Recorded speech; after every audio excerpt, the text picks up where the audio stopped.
everybody that did come, and I'd like to introduce my co-worker, one of my fellow co-workers, Mr. Don White.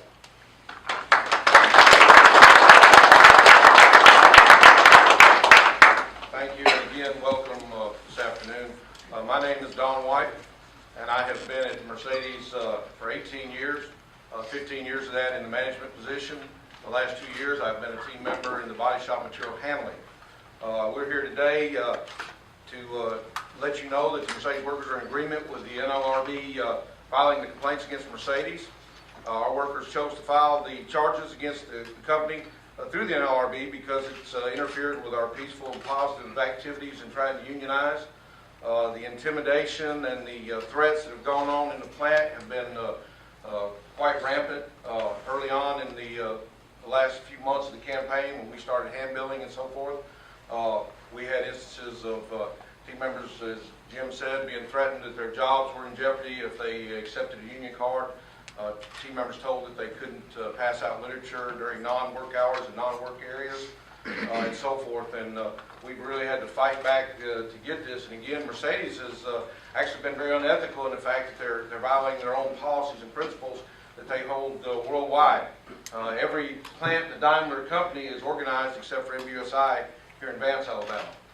We don't understand why our management's unwilling to abide by that neutrality policy. We've asked several times for clarification on that.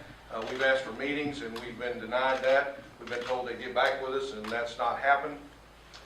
Some of the instances that we've dealt with, I've seen myself. I've been asked for identification to be written down by our security force to pass that along to management of who's hand billing in the plant. Also, when we're hand billing, we have security guards who surround us, and team members have told us numerous times that, look, I'm not going to take a hand bill with security staring us down. I don't want anybody coming back on me about that. And we know that that's not being neutral. But another thing that really our campaign is about, a lot of people ask, we make a lot of money at Mercedes, we make good pay, benefits. That's not the issues. Our issues today are dealing with the temporaries that Jim has covered quite well and George. But one of the things that I want to bring out today is about safety in our plant. We have numerous injuries reported almost daily. Mercedes talks about being proactive, but I can tell you from experience, they're reactive. We tell them about ergonomic issues, we tell them about equipment that's failing, and nothing gets done until someone gets hurt. And then it's a knee-jerk reaction. They come out, they try to fix these things. If we were unionized, we'd have a voice, we'd have a say, we'd be able to take action ahead of time to fix these things.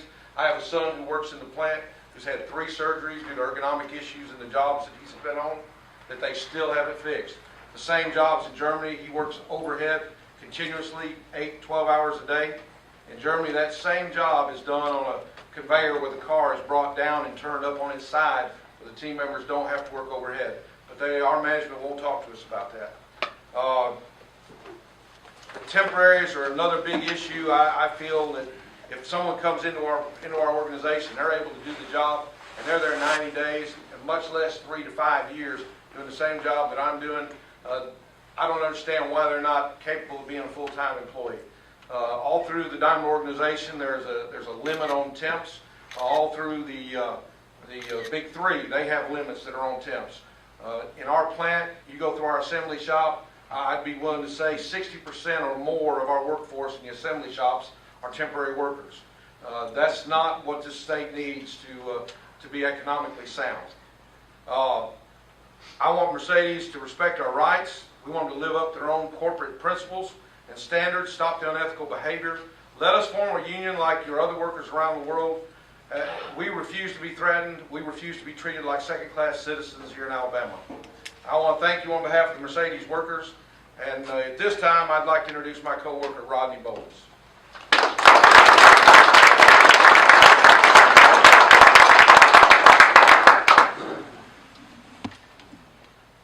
Good evening. Thank you for coming to hear our story.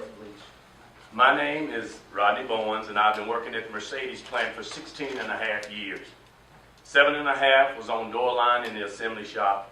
The last 9 years I've been in body and paint as a quality inspector. I'm glad to hear that the NLRB has found merit in what we, the Mercedes workers, have been saying all along about how Mercedes in Alabama really treats its workers. We, the Mercedes workers, are asking for Mercedes to stop violating their own company principles and social responsibility, which clearly states, I'm going to point to it for you. It says, Daimler acknowledges the human right to form trade unions. Second of all, it says, during these organizational campaigns and education of such to try to form a union, they will remain neutral.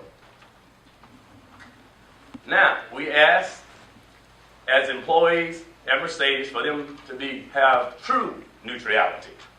Not neutral just in word, but also in deed. You know, not neutral just in the newspapers of the community, but neutral behind your gates at your plant. We're also asking Mercedes to stop wrongful treatment of our fellow Alabama workers with a permanent temp. You know, the ones that's been there now 3 to 4 years of being a temp, to go for another kind of situation, like a temp to hire situation. You know, where our fellow Alabama workers would have better wages and better benefits and a better life.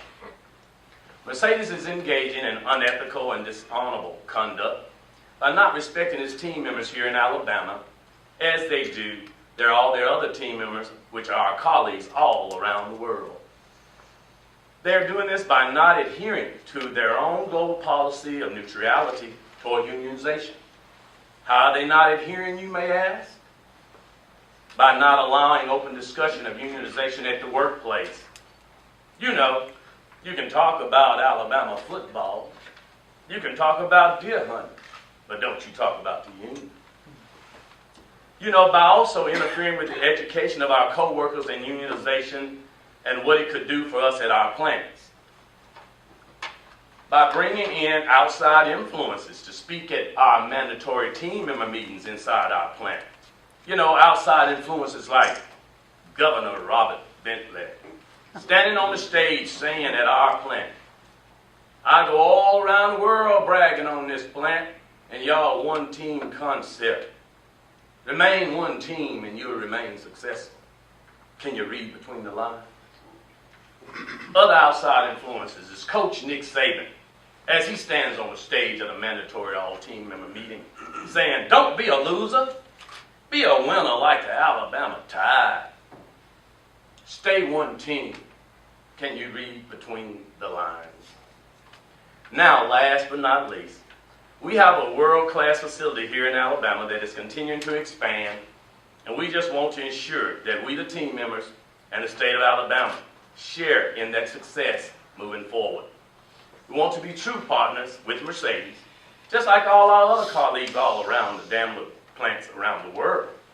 Simply put, we're asking for U.S. Mercedes management, Alabama team members, the UAW, the IG Metall, and the Work Council, all working together for a better life. Thank you.